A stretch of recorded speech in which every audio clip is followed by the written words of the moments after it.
प्रधानमंत्री आवास योजना ग्रामीण पात्रता सूची में किए गए नए संशोधन और जागरूकता अभियान पर जोर।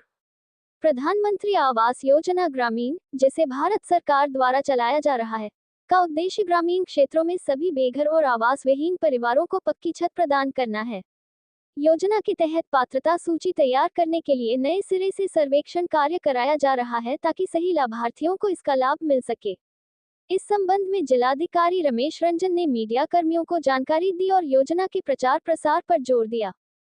जिलाधिकारी ने बताया कि इस योजना का लाभ प्राप्त करने के लिए पात्रता सूची में नाम होना अनिवार्य है। सूची में शामिल होने के लिए परिवार को कुछ मानकों पर खरा उतरना होगा। इनमें आश्रय विहीन, बेसहारा और भीख मांगने वाले परिवार, आदिम जनजातीय समूह और बंधुआ मजदूर शामिल हैं। इस योजना का अधिक से अधिक प्रचार प्रसार कराने के निर्देश दिए गए हैं ताकि योजना से पात्र लाभार्थियों को मदद मिल सके।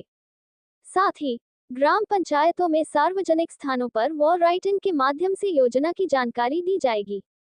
तहसील और थाना दिवसों में भी खंड विकास अधिकारियों द्वारा योजना के प्रचार प्रसार की व्यवस्था की जाएगी। इसके अलावा मॉडल आवासों को चिन्हित लाभार्थियों को दिखाया जाएगा ताकि वे योजना के बारे में अधिक जागरूक हो सकें। इस योजना में 2 महत्वपूर्ण बदलाव किए गए हैं। पहले जिन व्यक्तियों की औसत मासिक आय 10,000 रुपये होती थी, उन्हें अपात्र माना जाता था, लेकिन अब इस सीमा को बढ़ाकर 15,000 रुपये कर दिया गया है। साथ ही पहले 2 पहिया वाहन रखने वालों को योजना का लाभ नहीं मिलता था, लेकिन अब वे इस योजना के तहत पात्र होंगे।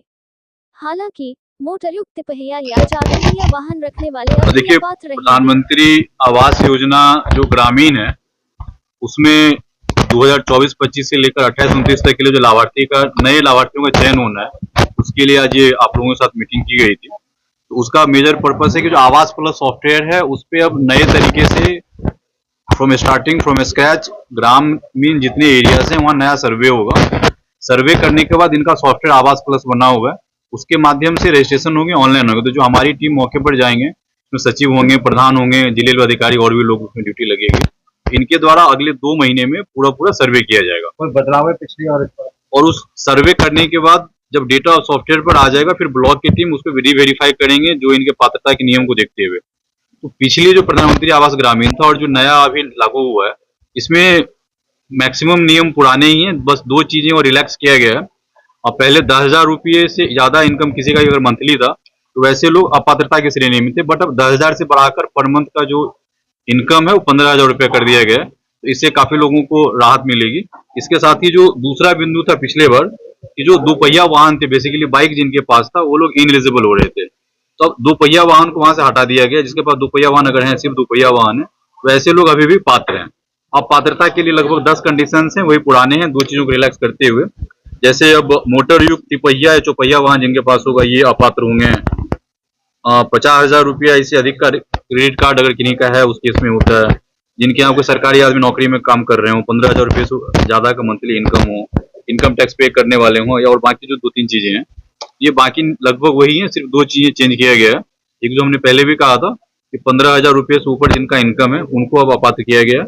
और दूसरा, जिनके पास बाइक अब पात्र वाले श्रेणी में आ गए, जिनके पास तिपहिया वाहन है, उससे बड़े वाले वाहन है, तो वैसे लोग अपात्रता दे सकते। पिछली जो 16,000 थे और उसमें से कुछ लोग अभी भवन नहीं पा सके हैं, तो क्या उनको फ्रेश अप्लाई करना है या वो कंटिन्यू करेंगे?